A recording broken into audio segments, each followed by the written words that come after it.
Welcome everybody to Very Important Geeks, where today we are going to be geeking out about the latest, the hottest 60% keyboard that everyone is talking about. The Arturia Mini Lab.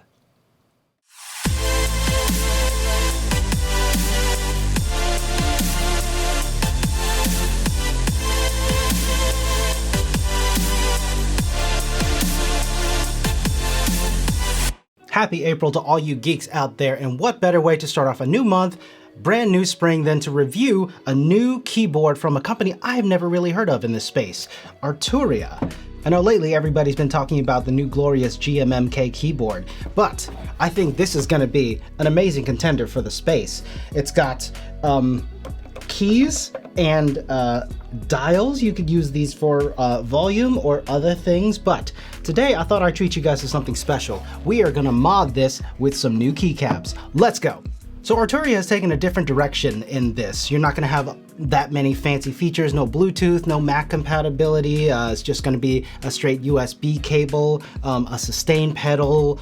And because this is a 60%, there are no dedicated arrow keys. Instead, you get these dials, which I guess you could turn left and right and up and down. So that's interesting. You could use one of them for volume, or maybe scrub through timelines if you're doing work in Premiere Pro. Final Cut, you could use these to work your sliders in Lightroom if that's your workflow. So super interesting. There's even a section here for a very, very thin dual trackpad. Nice. Arturia has decided to go really minimalistic on this, especially with the actual keys that are on here. In fact, you won't have any enter keys, shift, tab, caps lock, but you do get C, D, E, F, G, A, and B, and a row for your numbers. Oh, I was wrong. There is a shift button. Nice. So the stock keys that come on this are actually very silent. I think these are cherry silent reds. Definitely a linear switch. All right, let's do a quick sound test of the stock keys.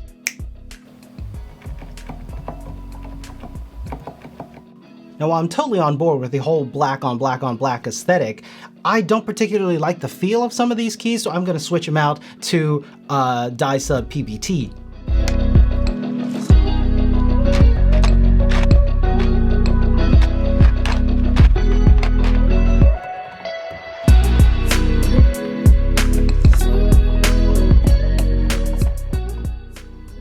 And as you can see, the new keycap set gives a beautiful deconstructed aesthetic to the keyboard that works really well with the minimalistic style that they had. You could also argue that the less bells and whistles that it has, the less stuff can go wrong, and that has been my experience with this so far. It does a few things, but it does it very well. And for just under $100, that's not a bad deal. There are definitely cheaper things that you can get in this category, but it's a very solidly built. I love the minimalist aesthetic to it. And I would definitely give this on a Very Important Geek swanky or janky test. That's very swanky. And I just want to give a quick shout out to all the current supporters of the channel out there. You guys make it possible and enjoy every day to be able to do this. If you're new to the channel, please consider dropping a like, a subscribe, a comment, support me on Patreon. It would really help me out. I hope you appreciate this April Fool's joke, and until next time, geek out.